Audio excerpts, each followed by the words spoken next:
Alright, hey guys, and welcome to episode 10 of Player 2 Reviews, where today I'm going to be covering another game that, once again, not many people have heard of.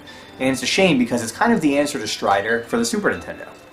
And that game is Run Saber. Let's take a look.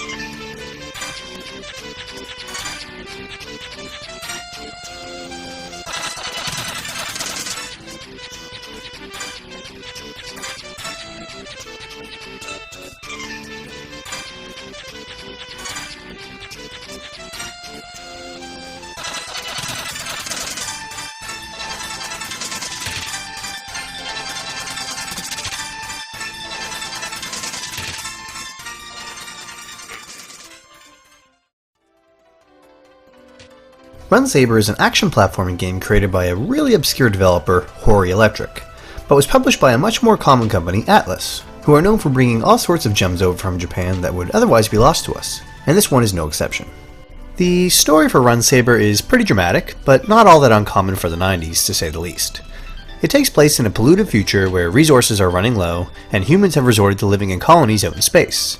A scientist claims to have found a chemical which will reverse the pollutants on Earth, but after sending a missile into the atmosphere and releasing the toxins, it instead turns all remaining humans on Earth into mutants, which he then tries to use to take over the world. And now it's up to two human cyborgs, created under Project Saber, to head to Earth and put a stop to his evil plans once and for all. It is pretty generic for the time, but as always with these types of games, the story isn't the main focus. And although it's not as cool as fighting communism in Strider, it will certainly get you through the game.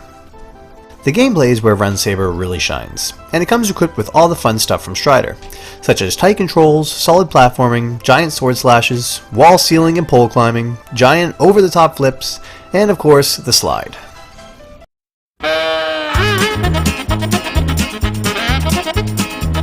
The game offers you the choice of two characters, Alan and Sheena. Each have their own benefits and attributes. Each acquire different upgrades, and have their own unique special move, which can be quite handy when you get overwhelmed.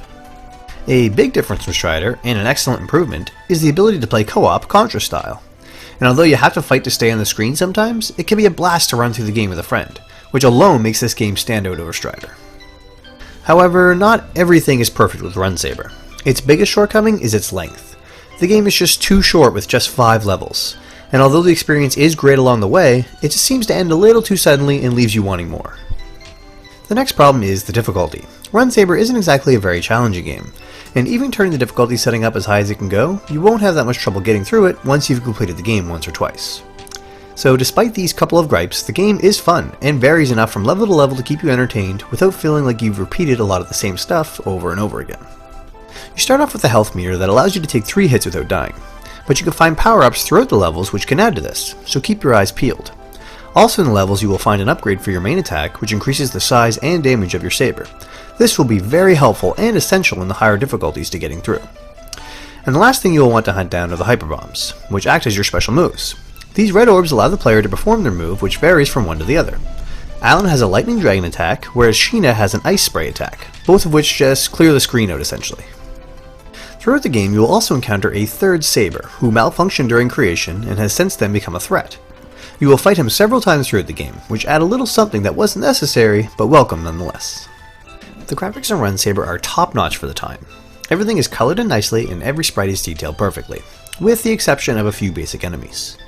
The backgrounds and foregrounds are all really nice, and other than a few times where it can be hard to tell the difference between something you can jump on and not, the graphics won't fail to amaze you, especially when it comes to a few of the bosses. The music for Run Saber is surprisingly good as well. It has a tinny sound that hits me right in the sweet spot of my 90s nostalgia, and I can't seem to get enough of it, especially the theme for the second stage. Needless to say, the sound effects and music are on par with the rest of the game, and will only increase the enjoyment of your playthrough. Overall, Run Saber is a great but short side-scrolling platformer that was the unspoken answer to Strider. And I really feel that if this comparison had been made more apparent when it was originally released, it wouldn't be nearly as obscure as it is now. So if you ever wished you could play Strider with 2 people on the SNES, this is your game. And if you're a Strider fan at all, I suggest giving it a try. You won't be disappointed.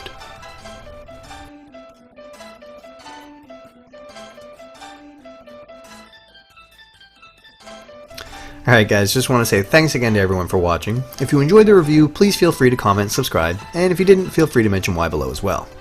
So anyways guys, be sure to check back soon for some more gaming coverage. This has been a Cartridge Bros production. I'm Player 2, and we'll see you next time.